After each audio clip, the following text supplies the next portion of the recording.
Welcome back to your channel Tripitak. अब हम लोग शुरू करने जा रहे हैं नेचुरल वेजिटेशन इन इंडिया का दूसरा टॉपिक जो टाइप 2 है। तो जैसा कि कल हम लोग बात किए थे, कल हम लोग क्या क्या बात किए थे, तो फिर से हम शुरू करते हैं। देखिएगा, हम लोग शुरू से यही बात कर रहे हैं कि वनस्पति दो तरीके से उगाई जा सकती है। एक तो नेचर खुद ही उगा दे। अच्छा, पेड़ों को उगने के लिए क्या क्या चाहिए? तो भाई पानी चाहिए, यानी रेनफॉल, पानी चाहिए। वो तुम चाहे बारिश से दे दो या फिर बाल्टी से उठा उठा के उसमें डाल दो, या फिर जो है कुआं से पानी ला करके दे दो, या नहर से ला करके दे दो। बट किसी भी तरीके का वन फसल ये सब उगाने के लिए पहला कंडीशन ये है, उसको पानी चाहिए। किसी फसल को कम पानी तो किसी को ज्यादा पानी चाहिए, है ना। उसी तरीके से अगर हम बात करें तो टेम्परेचर, किसी फसल को ज्यादा टेम्परेचर तो किसी को कम टेम्परेचर चाहिए। तो यही सब चीज है जो है। अब बात को समझने का कोशिश कीजिए कि यहाँ पे बात हो रहा है नेचुरल वेजिटेशन का। ये पिछले वीडियो में भी हम यही बात बताए थे, और इस वीडियो में हम लोग अगले टॉपिक के बारे में पढ़ेंगे कि भारत में अगला किस प्रकार का वन पाया जाता है। एक तो सदाबहार वन, एवरग्रीन फॉरेस्ट पाया जाता है, जिसमें कि कैसे कैसे पेड़ होते हैं वो हम बताए थे कि लंबे से पेड़ होते हैं, गोलमकार टाइप के शेप के होते हैं, गोल शेप होता है उनका, लकड़ी काफी मजबूत होता है बट छूने पे काफी मुलायम सा होता है। ठीक है, छूने पे वो काफी मुलायम सा होगा। अच्छा, एक बात और आप लोग समझिए, एवरग्रीन फॉरेस्ट है, सदाबहार है, तो वो कैसे जगह पे होगा? जहां पे खूब बारिश होता होगा। जहां पे बारिश ज्यादा होता है उन सारे जगहों पे अक्सर हवा तेज ज्यादा चलेगा, यानी कि हवा थोड़ा ज्यादा ही बहते रहता है। तो आप खुद बताइए कि अगर कोई लंबा सा पेड़ है, खूब लंबा सा, ठीक है, हवा भी वहां तेज चल रहा है और वो एकदम टाइट खड़ा रहे, तो आपको नहीं लगता है कि वो टूट के गिर जाएगा? तो इसीलिए वो सारे जो पेड़ होते होंगे, जाहिर सा बात है, थोड़े फ्लेक्सिबल होते होंगे, लचीले होते होंगे, ताकि वो खुद को बचा सके। ठीक है, अदरवाइज अगर आप देखें तो रोजवुड, एबनी, महागनी, ये सब का जो पेड़ होता है ये सब बहुत ही ताकतवर होता है। मतलब इसके जो लकड़ी होता है वो लोग बहुत ही मजबूत होता है। ठीक है, यहाँ तक का क्लियर है। तो फिर हम लोग शुरू करें आगे। एवरग्रीन फॉरेस्ट पिछले वीडियो में हम लोग बता चुके हैं, तो अब जरा सा देखते हैं, 0 डिग्री पे आते हैं। हमने कहा था कि भाई क्या है कि किसी भी फॉरेस्ट का नाम हम लोग दो चीजों को देख करके देते हैं, पहला टेम्परेचर और दूसरा रेनफॉल। अगर कोई वन का जन्म, अगर किसी फॉरेस्ट का, किसी पेड़ का जन्म कहाँ हुआ है? गर्मी के इलाके में। गर्मी का इलाका कौन सा इलाका है? तो 0 डिग्री से 30 डिग्री और नीचे और 30 डिग्री ऊपर, जिसे हम ट्रॉपिकल रीजन या उष्ण क्षेत्र कहते हैं। ठीक है, तो गर्मी के इलाके में हुआ है तो अब वो वन चाहे कहीं भी हो, गर्मी के इलाके में हुआ है तो हम उसको क्या नाम देंगे कि वो उष्ण वन है, वो ट्रॉपिकल फॉरेस्ट है। ट्रॉपिकल माने गर्मी वाला फॉरेस्ट है। मगर फिर हम लोग देखते हैं भाई, टेम्परेचर के हिसाब से तो नाम दे दिए, रेनफॉल कितना हो रहा है। मान के चलिए गर्मी के इस क्षेत्र में पूरा गर्मी ही पड़ता है, बट यहाँ गर्मी भी है मगर यहाँ पे बारिश ज्यादा हो रही है, तो इस इलाके वाले को हम कहेंगे कि भाई ट्रॉपिकल तो ये भी है, गर्मी वाला तो ये भी है, बट साथ के साथ प्लस में वर्षा वाला वन भी है।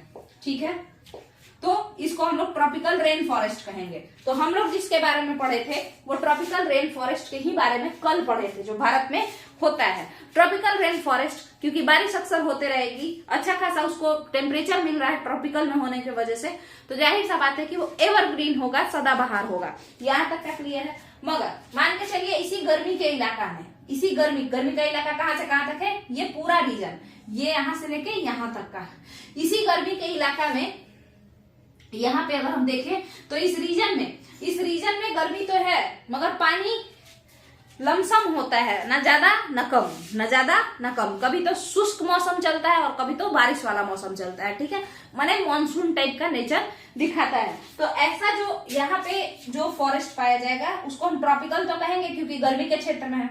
मगर बताइए, ना ज्यादा ना कम पानी है ना, कभी शुष्क मौसम है, कभी बारिश का मौसम है, कभी पतझड़ का मौसम है, तो हम ऐसे फॉरेस्ट को क्या कहेंगे? भाई ट्रॉपिकल तो है मगर कैसा है? मीडियम रेनफॉल वाला है। मीडियम रेनफॉल वाला है, कभी ड्राई हो रहा है, कभी वेट, कभी भीग रहा है, कभी सूख रहा है, वैसा। ठीक है, तो हम ऐसे वाले का नाम देते हैं ट्रॉपिकल डेसिडुअस फॉरेस्ट। डेसिडुअस क्या होता है उसके बारे में अगर आप लोग बात करें, डेसिडुअस फॉरेस्ट का क्या होता है? माने पतझड़ वन, गर्मी वाला उष्ण पतझड़ वन। पतझड़ को ही शुद्ध हिंदी में पर्णपाती कहते हैं। ठीक है, आज हम लोग जिसके बारे में पढ़ने वाले हैं वो है ट्रॉपिकल डेसिडुअस फॉरेस्ट। ठीक है, उष्णकटिबंधीय है क्योंकि भारत ज्यादातर हिस्सा भारत का उष्णकटिबंधीय क्षेत्र में पड़ता है। अगर आप भारत के जो अक्षांश की बात करेंगे, लैटिट्यूड की बात करेंगे, तो 8 डिग्री 4 नॉर्थ से ये शुरू होता है और 37.6 नॉर्थ तक जाता है। अच्छा, इसको नॉर्थ ही क्यों कहते हैं? क्योंकि पूरा का पूरा भारत उत्तरी गोलार्ध में पड़ता है, तो उत्तरी गोलार्ध में पाया जाने वाला कोई भी लाइन उत्तरी गोलार्ध का ही कहलाएगा, नॉर्थ ही कहलाएगा, इसीलिए। चलिए आइए यहाँ देखते हैं। तो उष्णकटिबंधीय पर्णपाती वन यहाँ क्लियर है। और मान के चलिए यहाँ पे कोई पेड़ होता, ठीक है, तो ये भी ट्रॉपिकल कहलाता, मगर आपको हम बताते हैं इसका रेनफॉल कैसा है, तो यहाँ पे बारिश हो ही नहीं रहा है, तो आप कहते हैं कि भाई ट्रॉपिकल तो है बट थॉर्नी फॉरेस्ट है, कांटेदार है, क्योंकि ये डेजर्टुअस इलाका है, मरुस्थलीय क्षेत्र, यहाँ बारिश नहीं हो रहा है। ये पिछले वीडियो में भी हम बताए थे कि नाम कैसे रखा जाता है किसी भी क्षेत्र का, वन का, ठीक है। मगर अब हम लोग आते हैं अपने पर्णपाती वन पे फोकस करते हैं। तो इसमें टॉपिक जो है वो याद करना है अब आप लोगों को समझने के साथ साथ। रेनफॉल की बात करें हम, ध्यान से सुनिएगा, उष्णकटिबंधीय पर्णपाती वन माने ट्रॉपिकल डेसिडुअस फॉरेस्ट, ठीक है। रेनफॉल की बात करें हम, क्या पे कितना बारिश, अगर कोई पेड़ जो कि इस नेचर का हो, ट्रॉपिकल डेसिडुअस फॉरेस्ट वाले नेचर का हो, तो वो कैसा मतलब डिमांड रख रहा है, तो वो कहता है कि भाई रेनफॉल हमको कितना चाहिए, तो 100 सेंटीमीटर से 200 सेंटीमीटर का रेनफॉल चाहिए, 100 सेंटीमीटर से 200 सेंटीमीटर का रेनफॉल चाहिए। अगर टेम्परेचर की बात करें तो ये 22 से नीचे का टेम्परेचर खोजता है, ठीक है, कि 22 से थोड़ा नीचे का टेम्परेचर दो हमको, 18 से 22 आप ले सकते हैं। तो 22 डिग्री सी से ऊपर का टेम्परेचर कौन खोजता है, तो जहां भी 22 डिग्री सी से ऊपर का टेम्परेचर होगा और बारिश 200 से ज्यादा होगा, 200 सेंटीमीटर से ज्यादा होगा, वो सदाबहार वन लाएगा, वो एवरग्रीन फॉरेस्ट लाएगा, ठीक है।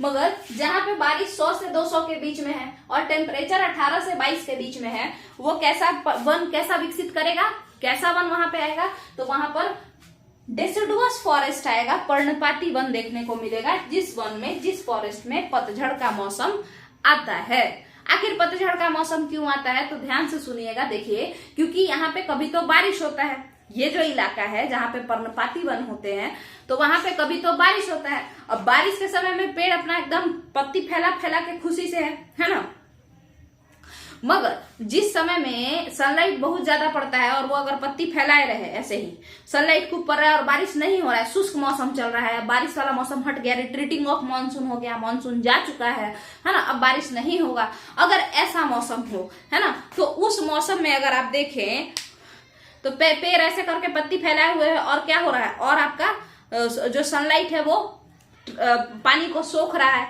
तो पानी को जब सोखेगा तो जो पेड़ को नीड है वो भी वाटर लॉस होगा, एक्सेस ऑफ वाटर का लॉस होगा, माने आवश्यकता से अधिक पानी जो है वो बर्बाद होगा, उसका क्या हो जाएगा, वाष्पीकरण हो जाएगा, माने इवापोरेट हो जाएगा।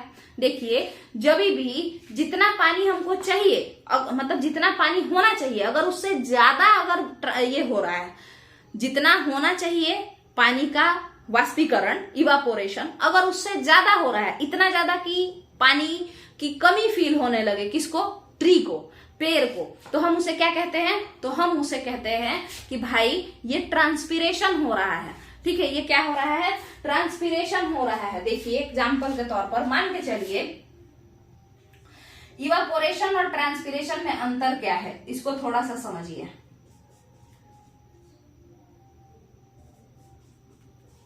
इवापोरेशन और ट्रांसपीरेशन में अंतर क्या हो रहा है।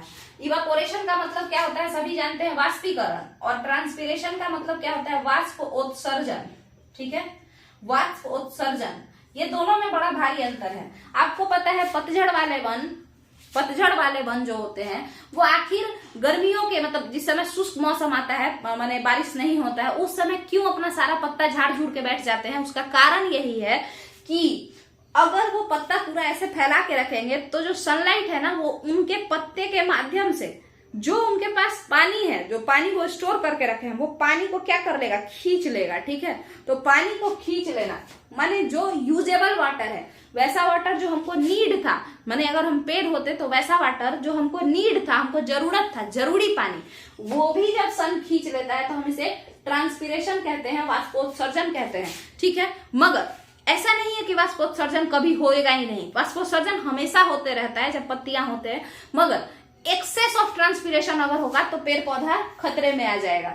अगर बहुत ज्यादा ट्रांसपिरेशन हो जाएगा, पूरा एकदम पानी खींचे जा रहा है तो फिर पेड़ पौधा खतरे में आ जाएगा। इसी कारण से शुष्क मौसम में, जो पतझड़ के मौसम में जो पेड़ है वो लोग अपना पत्ता पुत्ता झाड़ के चुपचाप से बैठ जाता है, तो उस समय वो आखिर फोटोसिंथेसिस किससे करता है? तो जाहिर सी बात है अपने तना के मदद से वो फोटोसिंथेसिस को करता है और अपना बाकी जो स्टोर किए रहता है उसको यूज करता है। चलिए उसको समझते हैं। तो आपको ये बात समझ में आया कि आखिर डेसिडुअस फॉरेस्ट बेचारे जो होते हैं, पर्णपाती पत्ता गिराने वाले वन, वो पत्ता गिरा क्यों देते हैं? तो खुद को बचाने के लिए, क्योंकि अगर वो पत्ता रखेंगे तो जो गर्मी का जो मौसम रहेगा, एक्सेसिव गर्मी, तो उस समय क्या होगा, पूरा सनलाइट जो है उसके पत्ता के माध्यम से जो उसका पानी है जो स्टोर किए हुए है वो पानी, उसको वो खींच लेगा और खींच लेगा तो पेड़ को घाटा हो जाएगा। ज्यादा अगर खींचेगा तो एक्सेस ऑफ ट्रांसपिरेशन होगा तो पेड़ मर जाएगा। तो इसीलिए वो लोग खुद को बचाने के लिए पत्ता को झाड़ देता है और फिर वापस से पत्ता पहन लेता है।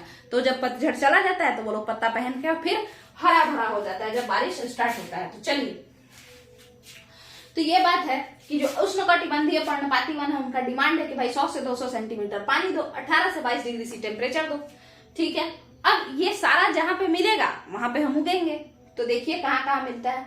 नॉर्थ ईस्टर्न स्टेट्स में आपको देखने को ये मिलता है, नॉर्थ ईस्टर्न स्टेट्स में आपको देखने को ये मिलता है। मगर आप खुद बताइए, कल हम लोग पढ़े थे कि मेघालय के शिलोंग पठार पे, मेघालय के शिलोंग पठार पे क्या है, तो भारत के मेघालय के शिलोंग पठार पे सदाबहार वन पाए जाते हैं। यहाँ पे सदाबहार वन पाए जाते हैं, जबकि बाकी नॉर्थ ईस्टर्न इलाका के बारे में कह रहा है कि नॉर्थ ईस्टर्न स्टेट्स में पर्णपाती वन माने पत्ता झड़ने वाला वन पाया जाता है। ऐसा आखिर क्यों है? कारण आपको भी पता है, मेघालय में अत्यधिक बारिश होती है, बारिश ज्यादा होता है यहाँ पे शिलोंग वाले ये सब रीजन में, तो वहां पे पतझड़ का जरूरत नहीं है। वहां पे तो बिना मतलब का ही पानी दिए जा रहा है, पानी खींचने का तो ऑप्शन ही नहीं है, पानी एक्स्ट्रा ही मिल जा रहा है। ठीक है, तो नॉर्थ ईस्टर्न स्टेट्स में, नॉर्थ ईस्टर्न स्टेट इसका ये मतलब नहीं कि पूरा का पूरा क्षेत्र नहीं, असम में भी कहीं कहीं पे आपको सदाबहार वन देखने को मिलेंगे।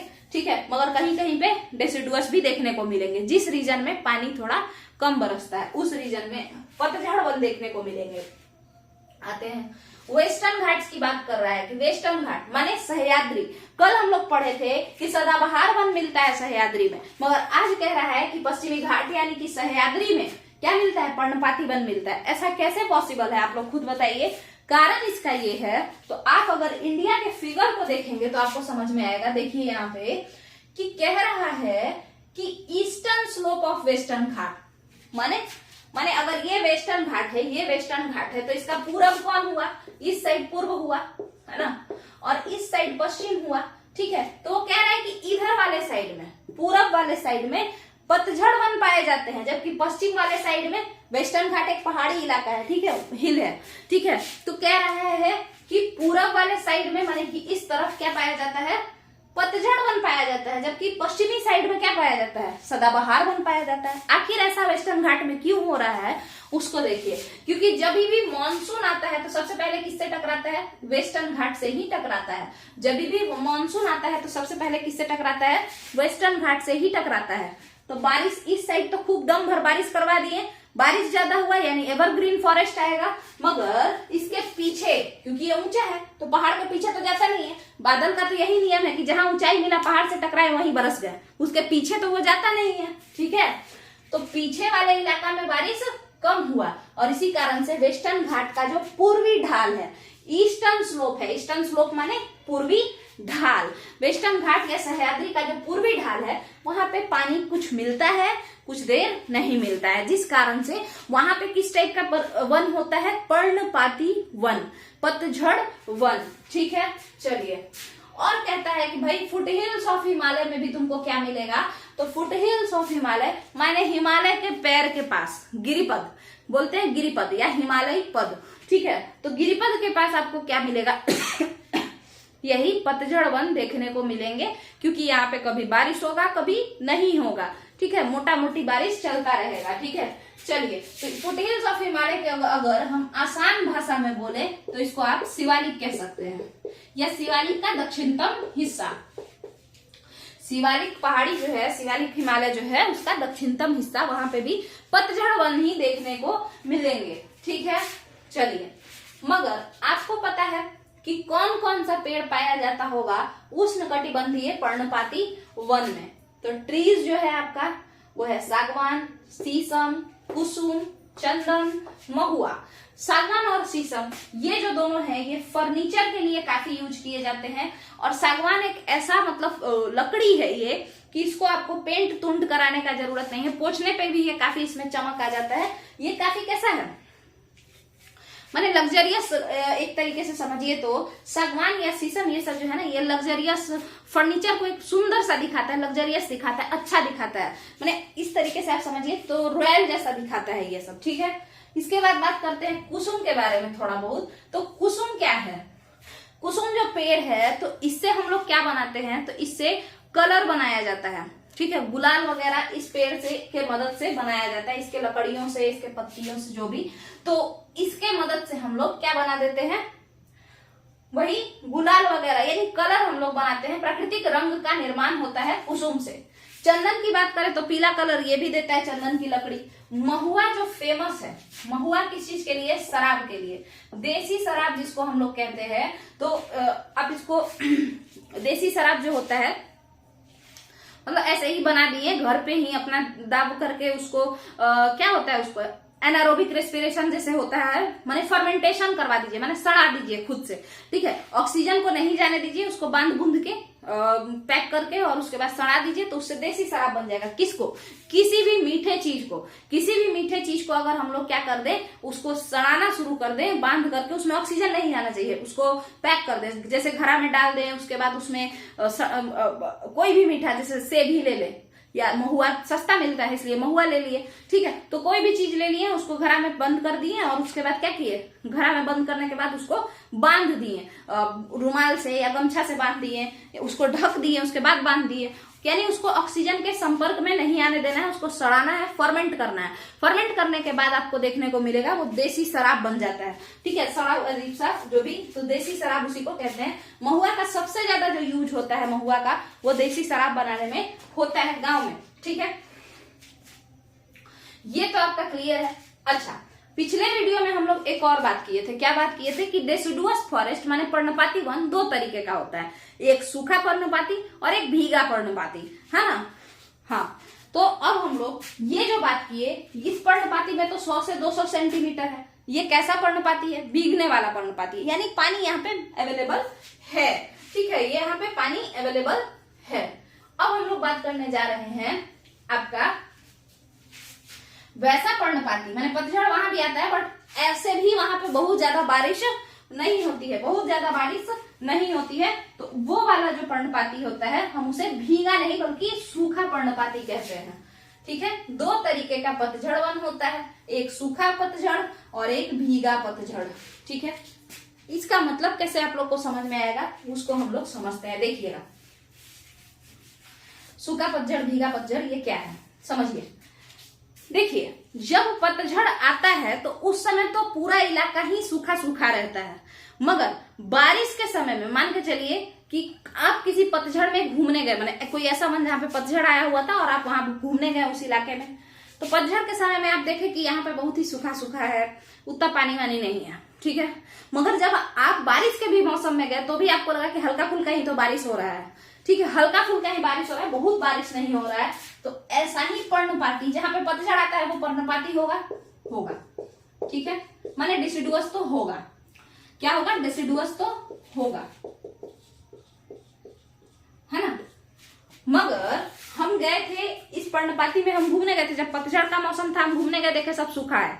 मगर जब हम बारिश के भी मौसम में गए तो हम क्या देखे कि हल्का फुल्का ही बारिश हो रहा है। तो ये जो हल्का फुल्का वाला बारिश का कंडीशन है ना, यही कंडीशन शुष्क पर्णपाती वन को जन्म देता है। यही कंडीशन किस पर्णपाती वन को जन्म देता है? सूखा पर्णपाती वन को। शुष्क, वहां पे बारिश के भी मौसम में सूखा सूखा यानी उतना बारिश नहीं होगा। ठीक है, चलिए, तो ये जो शुष्क पर्णपाती वन है, ये जो शुष्क पर्णपाती वन है, इसी को हम लोग क्या कहते हैं बताइएगा? वेट कहते हैं। एक सेकंड रुक जाइए, ड्राई डेसिडुअस फॉरेस्ट। अच्छा, इसको हम भी कंफ्यूज होते हैं क्योंकि हम लोग हिंदी बोलते हैं तो इसलिए। तो इसमें आपको याद क्या रखना है कि जो बाल जिससे हम लोग सुखाते हैं उसका नाम क्या होता है? बाल जिससे सुखाते हैं उसका नाम होता है ड्रायर। बाल जिससे हम सुखाते हैं उसका नाम होता है ड्रायर, है ना। तो ड्रायर यानी ड्राई, ड्राई माने सुखाना, तो शुष्क पर्णपाती का इंग्लिश ड्राई डेसिडुअस फॉरेस्ट, ठीक है। और उसी तरीके से आप एक पतझड़ में घूमने गए, पतझड़ वन में, जब पतझड़ था तो उस समय वो सूखा हुआ था, जब पतझड़ था तो उस समय वो क्या था, सूखा हुआ था। मगर जब आप बारिश के मौसम में गए तो एकदम हरा भरा था, लग रहा था जैसे सदाबहार वन में आ गए हैं, समझ में आया। तो इस टाइप का जो पर्णपाती वन होता है, इस टाइप का जो पतझड़ वाला फॉरेस्ट होता है, जो बारिश के समय में एकदम सदाबहार जैसा दिखे, एकदम एवरग्रीन दिखे, हम ऐसे पर्णपाती वनों को क्या कहते हैं, आर्द्र पर्णपाती वन कहते हैं। क्या पर्णपाती वन, आर्द्र पर्णपाती वन कहते हैं। यहाँ पे देखिएगा, हम ऐसे पर्णपाती वनों को, हम ऐसे डेसिडुअस फॉरेस्ट को आर्द्र पर्णपाती वन कहते हैं, माने भीगा हुआ। इसको इंग्लिश में कहते हैं मॉइस्ट डेसिडुअस फॉरेस्ट, या फिर हम कह सकते हैं वेट डेसिडुअस फॉरेस्ट, ठीक है। तो दोनों ही चीज कह सकते हैं। वेट कैसे याद रखिएगा, तो वेट, तौलिया वेट होता है, मैंने भीगा हुआ तौलिया, तो वेट तौलिया बेड पे मत फेंको, ठीक है। तो भीगा हुआ तौलिया, तो वेट डेसिडुअस फॉरेस्ट जो कि भीगा हुआ है, माने जहां पे अगर हम बारिश में जाएं, पतझड़ होता है वहां पे, उस फॉरेस्ट में पतझड़ आता है, मगर जब बारिश में जाते हैं तो बारिश के मौसम में जाते हैं तो लगता है जैसे सदाबहार बनाया हुआ है, हम किसी सदाबहार फॉरेस्ट में, एवरग्रीन फॉरेस्ट में घूमने आए हुए हैं, है ना। और वही अगर हम पर्णपाती कैसा ड्राई वाले में जाएंगे तो बारिश के भी समय में वो उतना ज्यादा भरा नहीं दिखेगा, लगेगा कि ऐसे ही ड्राई ही है, सूखा हुआ ही है। समझ में आया, यही इन दोनों का अंतर होता है। तो अभी जितना हम लोग पढ़े हैं वो कौन से टाइप का पढ़े हैं, तो देखिए 100 से 200 सेंटीमीटर का पानी है, तो आप खुद बताइए 200 सेंटीमीटर प्लस ही तो क्या कहलाता है, क्या कहलाता है बताइएगा। तो वही तो कहलाता है एवरग्रीन फॉरेस्ट कहलाता है। तो यानी यही बारिश के समय में, बारिश के मौसम में कैसा दिखता होगा, सदाबहार की तरह दिखता होगा। तो अभी जो हम लोग पढ़े हैं ये पूरा, चाहे वो मेघालय, ये नॉर्थ ईस्टर्न स्टेट्स वाला हो, या ईस्टर्न स्लोप ऑफ वेस्टर्न घाट हो, या फिर आपका फुटहिल्स ऑफ हिमालय यानी शिवालिक क्षेत्र हो, ये सारा रीजन में हम लोग आर्द्र पर्णपाती वन देखते हैं, यानी भीगा हुआ पर्णपाती पतझड़ वन देखते हैं, यानी वेट डेसिडुअस फॉरेस्ट देखते हैं, या मॉइस्ट डेसिडुअस फॉरेस्ट देखते हैं, कुछ भी कहिए। अब जो हम लोग पढ़ने जा रहे हैं, हम वो सूखा पर्णपाती वन के बारे में पढ़ने जा रहे हैं, माने ऐसा पतझड़ का इलाका जो पतझड़ में तो पतझड़ जैसा दिखता ही है ना, मगर जब बारिश का भी मौसम होता है तो भी वो कुछ खास चमकता दमकता नहीं दिखता है, ठीक है। ऐसा इलाका जिसे हम ड्राई डेसिडुअस फॉरेस्ट कहेंगे। अब बात करते हैं ड्राई डेसिडुअस फॉरेस्ट का क्या क्या खासियत है। तो याद रखना है आप लोगों को कि भाई 100 सेंटीमीटर से 200 सेंटीमीटर वाला तो था भींगा पर्णपाती वन, माने जो भींगा हुआ हो, बारिश से एकदम लबलबा जाए, लगे जैसे सदाबहार वन है। मगर 100 से अगर हम नीचे जाएं, 100 सेंटीमीटर बारिश से नीचे जाए, और कितना नीचे, तो 70 सेंटीमीटर तक, 70 से अगर और नीचे चले गए तो फिर कांटेदार वन में चले जाएंगे, है ना, डेजर्टुअस रीजन में आ जाएंगे, माने मरुस्थलीय क्षेत्र में, ठीक है। तो 100 से नीचे जाना है आपको और 70 सेंटीमीटर तक जाना है, यानी शुष्क पर्णपाती वन में, यानी ड्राई डेसिडुअस फॉरेस्ट में पानी कितना होना चाहिए, 70 सेंटीमीटर से 100 सेंटीमीटर के बीच में होना चाहिए, 70 सेंटीमीटर से 100 सेंटीमीटर के बीच में होना चाहिए। अब बताइए आप कि इस टाइप का जो वन है वो किस क्षेत्र में पाया जाता है, तो यूपी में पाया जाता है, बिहार में पाया जाता है, यूपी और बिहार में पाया जाता है। मगर आपको बता दें कि हमारे बिहार के पूरे इलाके में ऐसा नहीं है, बिहार में कहीं कहीं पे आपको, जैसे किशनगंज ये सब साइड में एवरग्रीन फॉरेस्ट भी थोड़ा बहुत आएगा, भले ही वो सेमी एवरग्रीन होगा। इसके बाद फिर आपका और भी चीजें आएंगी, जैसे वेट डेसिडुअस भी देखने को मिलेगा पश्चिमी चंपारण के पास, माने आर्द्र पर्णपाती वन, भींगा हुआ पर्णपाती वन, क्योंकि पश्चिमी चंपारण किस साइड है, शिवालिक है ना वो, मतलब हिमालय का ही तो गिरिपाद है वो, पश्चिमी चंपारण, पूर्वी चंपारण, ये सब, तो वहां पे आपको वो सब भी देखने को मिलेगा। पूरे बिहार में ऐसा नहीं है कि केवल और केवल शुष्क पर्णपाती वन ही देखने को मिलेंगे, शुष्क माने जो सूखे हुए पर्णपाती है, पतझड़ वन है। तो बिहार के किस क्षेत्र में आपको ये देखने को मिलेगा सूखा हुआ पतझड़ वन, तो गया ये सब का जो क्षेत्र यानी साउथ बिहार वाला रीजन में ये सब ज्यादा देखने को मिलेगा, क्योंकि वहां पे बारिश होता भी है तो कम ही होता है, ठीक है। तो आते हैं यहाँ पे इस इलाके में, माने जो शुष्क पर्णपाती वन, शुष्क पतझड़ वन अगर कहीं होते होंगे तो वहां पे कौन कौन सा पेड़ देखने को मिलता होगा मेनली? तो मेनली आपको तेंदू का पेड़ देखने को मिलता है, बेल का पेड़, बेल क्या होता है, तो जो बेल हम लोग लू के समय में जो पिया जाता है बेल का शरबत, वो बेल। इसके अलावा पलाश। तो भाई बेल का क्या क्या फायदा है, तो वो तो लू से प्रोटेक्ट करता है, यानी वो मेडिसिनल बेनिफिट उसका ज्यादा है, हर्बल बेनिफिट ज्यादा है। मगर अगर हम आपसे बात करें तेंदू क्या है, फिर पलाश क्या है, ये सब क्या है, इसका क्या यूज है, तो आपको अगर आप एनसीईआरटी पढ़ते होंगे तो तेंदू जो है कहा जाता है कि उड़ीसा की कंद कबीला, कंद कबीला है, डोंगरिया कंद कबीला ट्राइब है ये उड़ीसा में, ठीक है। वो लोग, उसकी महिलाएं 7 या 8 क्लास में फिगर बना के दिया हुआ है, वो लोग जाती हैं और तेंदू का पत्ता बिटोर करके और मार्केट में बेचती हैं। तो आखिर तेंदू के पत्ता से वो बनाती क्या है, तेंदू के पत्ता से आखिर वो क्या बनाती हैं, तो पत्तल बनाती हैं, ठीक है। तेंदू के पत्ता से वो लोग पत्तल वगैरह बनाती हैं। कई बार हम कुछ मतलब कहीं पे, ये भी कई जगहों पे आप लोग देखेंगे उससे बीड़ी जैसा भी बनाया जाता है तेंदू के पत्ते से। इसके बाद अगर हम लोग बात करें पलाश के, पलाश क्या है, तो बैटल ऑफ पलासी सुने हैं, वही चीज है। पलाश कुसुम का भाई है। देखिए जो हम लोग कुसुम के बारे में पढ़े थे, कुसुम किस इलाके में होता है भाई, तो कुसुम का पेड़ भींगा हुआ पर्णपाती वन में होता है, माने जहां पे बारिश के समय में लगे कि सदाबहारी वन में आ गए हैं, वहां होता है। कुसुम का पेड़ क्या बनाता है, प्राकृतिक कलर बनाता है, माने नेचुरल कलर। उसी तरीके से पलाश क्या बनाता है, तो पलाश भी नेचुरल कलर बनाता है। पलाश का जो पेड़ होता है, पलाश जो होता है, पलाश एक पेड़ है, वो क्या बनाता है, नेचुरल कलर बनाने के लिए जाना जाता है। अबीर वगैरह इस पेड़ के पत्ती से बनाया जाता है। तो ये पलाश जो होता है, वो पलाश जो होता है ना, ये पेड़, ये बंगाल के साइड भी बहुत ज्यादा होता है। इसीलिए क्योंकि एक जगह है जहां पर पलाश का पेड़ बहुत ज्यादा होता था, तो उसका नाम ही पलासी रख दिया गया था। और वहीं पर 1757 में बैटल ऑफ पलासी देखने को मिलता है। तो पलाश के पेड़ से आप लोग क्या बनाते हैं, नेचुरल कलर निर्माण करते हैं, ठीक है। तो इसी के साथ आपका उष्णकटिबंधीय पतझड़ वन माने पर्णपाती वन खत्म होता है, ठीक है। अब पर्णपाती कितने तरीके का होता है, 2 तरीके का। एक तो सूखा हुआ पर्णपाती, सूखा हुआ पर्णपाती मतलब पतझड़ तो आता ही है, मगर जब बारिश भी होता है तो भी वो सूखा रूखा ही लगता है, उतना ज्यादा हरा भरा नहीं लगता है। और एक आर्द्र पर्णपाती माने वेट डेसिडुअस फॉरेस्ट या मॉइस्ट डेसिडुअस फॉरेस्ट। ये कैसा होता है, मतलब अगर इन दिनों में ऐसे वनों में अगर आप बरसात के समय में जाएंगे तो आपको कंफ्यूजन हो जाएगा कि हम पतझड़ वाला वन में आए हैं या फिर एवरग्रीन फॉरेस्ट में आ गए हैं। यहाँ पे इस तरीके का वन पाया जाता है। चलिए यहीं पे हम लोग आपका उष्णकटिबंधीय पर्णपाती वन को खत्म करते हैं। अगर आप लोगों को वीडियो समझ में आ रहा है तो आप लोग वीडियो को लाइक कीजिएगा। उसके बाद क्या करना है, नीचे कमेंट में बताइएगा अगर जो कुछ नहीं समझ में आ रहा है। और दूसरा और सबसे इम्पोर्टेंट, आप लोग को क्या ये मेरा राइटिंग जो है, जिसमें हम पूरा एकदम फ्लो में बह के एकदम पूरा, थोड़ा हम गंदा सा लिखते हैं, उतना क्लीन नहीं लिख पाते हैं, तो जो भी राइटिंग में अगर दिक्कत होता है, नहीं समझ में आता है, ऐसा लगता है कि इसे पढ़ने लायक ही नहीं है, तो फिर आप लोग जरूर बार बार कमेंट नीचे किया कीजिए, ताकि उससे हम बार बार अपने आप को सुधारेंगे। बार बार पढ़ के ध्यान में आ जाएगा, ठीक है, तो उससे हम सुधारने का कोशिश करेंगे। अगर नहीं समझ में आता है तो, और अगर समझने लायक ठीक है तब तो कोई बात नहीं, ठीक है। और उसके अलावा वीडियो को शेयर कीजिए, चैनल को प्रमोट करने का कोशिश कीजिए अगर चैनल में जो कंटेंट है वो पसंद आ रहा है तो। चलिए, और अगर आपको ये सब, बाकी भी इसमें जाकर के प्लेलिस्ट वगैरह देखिए। और अगर आपको ये सब समझ में आता है और इस चैनल से और आगे कुछ जानना चाहते हैं, अगर आपको कंटेंट अच्छा लग रहा है, कुछ लग रहा है कि हाँ नॉलेज वाला कुछ मिल रहा है, तो चैनल को सब्सक्राइब कर लीजिए। चलिए, थैंक यू।